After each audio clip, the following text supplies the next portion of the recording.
Ini adalah ibadah pelayan GB Mors Ar-Rahman Nenok sedang diskusi tentang pelayan yang berdampak.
Dan terima kasih kepada Ageng yang telah memberikan waktu kepada kami. Kami dikasih tugas membicarakan tentang mendengarkan Tuhan. Jadi yang pertama itu kami tadi membahas pengertian mendengarkan Tuhan. Pengertiannya suara Tuhan, mendengar suara Tuhan. Apa itu suara Tuhan? Suara Tuhan dapat berupa firman Tuhan. Suara Tuhan berupa dorongan dalam hati kita. Suara Tuhan itu ada, dia dorong kita. Tetapi dorongan itu bukan mendorong kita berbuat kencang, tetapi dia mendorong kita berbuat yang baik. Itu adalah suara Tuhan. Ketiga, lewat hamba-hamba. Kita bisa mendengarkan nasihat, kita bisa mendengar nasihat dari contohnya di gereja kita itu. Kita mendengarkan gembala kita, ibu gembala, pendeta, penentu yang memimpin kita ke dalam kebenaran firman Tuhan. Tadi itu yang kami bahas. Terus mengapa penting itu mendengar suara Tuhan?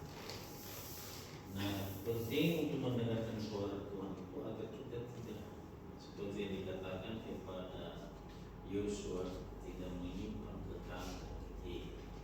Ya, kita harus mendengarkan suara Tuhan. Terus yang kedua, cara mendengarkan suara Tuhan. Ini prinsip gimana cara mendengarkan suara.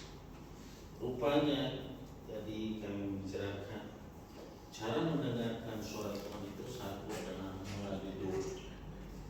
Rupanya doa membuat kita bisa berhubungan intim dengan Tuhan, membuat kita lebih dekat dengan Tuhan. Di sana nanti Tuhan beracara dalam kehidupan kita. Dia memimpin kita agar apa yang penting di dalam kehidupan kita. Rupanya di dalam doa ini bukan berarti pasrah ya. Ada banyak orang yang udah saya minta kepada Tuhan lewat doa berkali-kali, tapi sekarang saya ubah lagi, saya harus pasrah karena tidak tahu Tuhan akan suka-sukanya Tuhan. Tapi ingat, penina itu bisa aja dia pasrah. Dia kan udah berapa tahun makan di dalam firman Tuhan bahwa penina itu kandungannya telah ditutup oleh Tuhan. Ya. Kan Tuhan sendiri yang menutup. Berarti tidak ada jalan lain dong. Tetapi ketika penina berdoa kepada Tuhan terus menerus, Tuhan juga membuka hatinya untuk menolong penina. Rupanya kita kadang-kadang malu sebagai kita orang malu mengutarakan perasaan kita. Sebenarnya Tuhan kepingin kalau kita akan mampu mengutarakan perasaan kita, di mana keberadaan kita. Contohnya, hari kita akan bershare tentang firman Tuhan bersama Pak Menan, Ibu Dina, pendeta dan adik kita yang bersama. Kalau kita berkata di situ pada saat itu, Tuhan Yesus tahu nggak kami pada saat ini membicarakan bahwa tentang mendengar Tuhan. Betapa indahnya Tuhan itu mendengarkan, hatinya Tuhan tersentuh di surga. Yang melihat anak-anak itu, anak saya ada perkembangannya ya, membicarakan kepada saya. Kedua adalah membaca dan merenungkan firman Tuhan. Jadi kita bisa mendengarkan suara Tuhan lewat pendengaran firman Tuhan. Ketiga adalah mengikuti tuntunan Roh Kudus. Jadi kita tahu bahwa Roh itulah yang membuat kita ada semangat, semangat melayani Tuhan, semangat untuk hidup yang Allah dalam kehidupan kita itu karena semangat. Kenapa? Karena tidak ada Roh. Tetapi ketika ada Roh Allah berbicara dalam kehidupan kita, memimpin kita, maka ada semangat baru di dalam setiap kehidupan kita. Nah, yang ketiga adalah hambatan dalam mendengarkan suara Tuhan. Ada hambatan apa? Kayak bicara tadi, ada nggak hambatan untuk mendengar suara Tuhan? Ada. Satu, hambatan untuk mendengarkan Tuhan itu adalah kebisingan, bising. Seperti kita ada di kota besar. Kota besar itu banyak tumpah, ada banyak mobil, ada banyak motor, ada bising-bising. Pokoknya itu semua masuk ke kepala kita. Itulah yang menghambat kita tidak mendengar suara. Rupanya kalau kita mendengarkan kebisingan ini adalah mendengarkan suara-suara yang mau melepaskan kita dari kasih Tuhan, yang mau, yang suara-suara yang sumpah, yang tidak ingin kita mau mendengar suara. Kebisingan ini lewat kehidupan kita, kehidupan saya pribadi, di keluarga saya. Keluarga rumah diajak untuk berdoa susahnya luar biasa, bernyanyi susah berdoa, terus nyanyi apalagi. Nah, ini adalah kebisingan ini. Gangguan dari dunia seperti media sosial, kebisingan itu juga. Sekarang kan HP, itu kan luar biasa sampai jam 1, jam 2 masih main HP. Jadi main HP sih kalau namanya firman Tuhan ini bukan ini ada TikTok, ada ya kayak genteng seperti itu. Nah, itu hal-hal yang membuat kita itu ya tidak mau mendengarkan suara Tuhan. Nah, saya mau ingatkan Tuhan Yesus berkata begini, peperangan kita itu adalah bukan peperangan tapi peperangan di udara. Udara itu sebenarnya internet. Internet itu adalah termasuk perburuan udara yang membuat kita jauh dari Tuhan. Kesimpulannya, nah waktu juga kami panjang sebenarnya sampai 9 Juni. Belum kami baca semua ini. Dia bagaimana? Belum baca semua, tapi kesimpulan, mari kita belajar untuk mendekatkan diri kepada Tuhan lewat mendengar suara Tuhan. Suara Tuhan itu tadi kami telah belajar bahwa suara Tuhan bukan hanya dari firman-Nya, tapi terutama kepada hamba-hamba Tuhan yang ada di tempat ini. Ada itu penggembala, ada penentu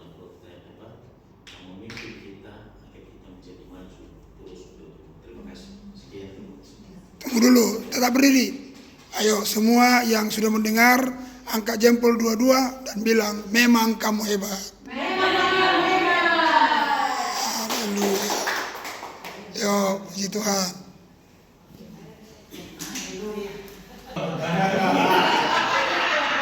Sesuai dengan topik. Haleluya. Jadi malam hari ini kami mau membagikan kepada Bapak Ibu semua mengenai yakin akan kebenaran. Jadi Bapak Ibu, bahwa selama kita masih ada di bumi, masih ada di dunia, kita tentunya pasti menghadapi namanya masalah. Jadi di situ kita menghadapi namanya peperangan. Oleh sebab itu, karena kita punya Tuhan yang hebat, yang mempunyai bumi beserta langit dan semua yang ada di bumi ini, jadi kita tentunya harus yakin akan penyertaan Tuhan. Jadi sepanjang hidup kita Bapak Ibu, kita harus kuat dan yakin bahwa Tuhan pasti menolong kita. Jadi Bapak Ibu semua, marilah terus mengandalkan Tuhan. Marilah kita terus yakin kepada Tuhan. Kita boleh menghadapi setiap pergumulan hidup, masalah yang kita hadapi. Tuhan pasti menyertai kita. Pastikan dan yakinlah bahwa kita semua mampu untuk melewatinya. Amin. Amin. Jadi bukti dari semua itu kita mampu melewatinya ketika kita Tuhan dapatkan kita tetap setia. Oleh sebab itu mulai hari ini tetap setialah kepada Tuhan. Amin. Itu saja. Terima kasih. Shalom. Shalom. Sama-sama kita angkat jempol, kamu memang luar biasa. Kalian luar biasa. Haleluya. Tim Daniel, kelompok 3 ya. Tadi kan kami membahas ya tentang kuatkanlah dan teguhkanlah hatimu. Ya, sebenarnya kuatkanlah dan teguhkanlah hatimu yaitu yang menguatkan hati kita yaitu dari Tuhan ya. Yang kami bahas itu yang sanggup menguatkan kita itu yaitu lepas dari Tuhan ya dan dari kita sendiri ya.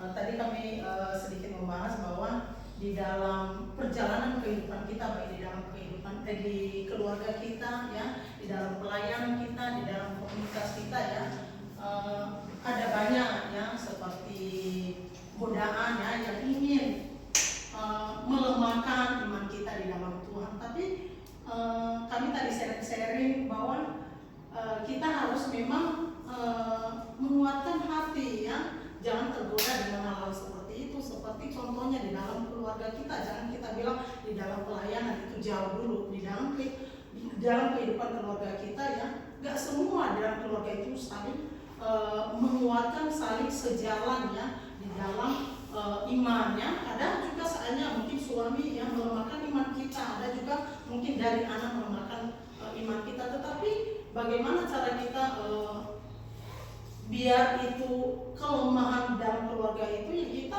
yang kuat ini kita harus kembali lagi menguatkan keluarga kita dengan cara apa ya? Kita ya mungkin anak-anak gak mau berdoa, kita harus berdoa, jangan kita terpuruk dengan hal seperti itu ya. Bagi dalam pelayanan mungkin suami kita gak mau melayani, tapi kita harus memang dari diri sendiri dulu ya. Bagi saya dan semuanya tadi kami berbahas bahwa dari diri kita sendiri dulu ya, karena lama-kelamaan juga di dalam keluarga kita itu melihat ya bahwa kita itu sudah menjadi contoh ya bagi keluarga kita. Karena jangan kita bilang oh keluarga saya nggak mau ya, tetapi kita aja belum menjadi contoh ya. Kita harus menjadi contoh dulu, baru lama-kelamaan tadi itu nanti mengikut itu keluarga kita. Dan dalam pelayanan kita ya, ada banyak tadi yang kami sharingkan ya, memang di dalam pelayanan banyak ya yang mau melemahkan iman kita. Tapi kembali lagi dengan diri kita ya, kita harus percaya diri bahwa kita mampu melewati hal seperti itu. Dengan cara apa lagi ya? Kita harus berdoa lagi ya. Kembali hanya saya sih sendiri itu menguatkan saya itu hanya kekuatan doanya. Saya berdoa bahwa segala sesuatu itu yang saya lakukan untuk Tuhan, bukan untuk manusia, dan sehingga apapun perkataan yang lain itu saya nggak terlalu mendengarkan, karena saya melayani bukan melayani manusia, tapi saya melayani Tuhan. Kalau kita lihat dan kebenaran sih, nggak ada itu yang menganggap diri kita itu benar, hanya kita. Tetapi kan biarpun kita disalahin, biarpun kita dilihat nggak benar, tapi Tuhan yang tahu ya kita melayani untuk Tuhan bukan untuk manusia. Itu aja sih dari kami tim Daniel. Kami percaya dengan kami sharing, kuatkan dan teguhkan hatimu, dan mulai saat ini kami harus semangat untuk melayani Tuhan. Yuk, semua kasih jempol. Memang kamu hebat. Haleluya. Ya.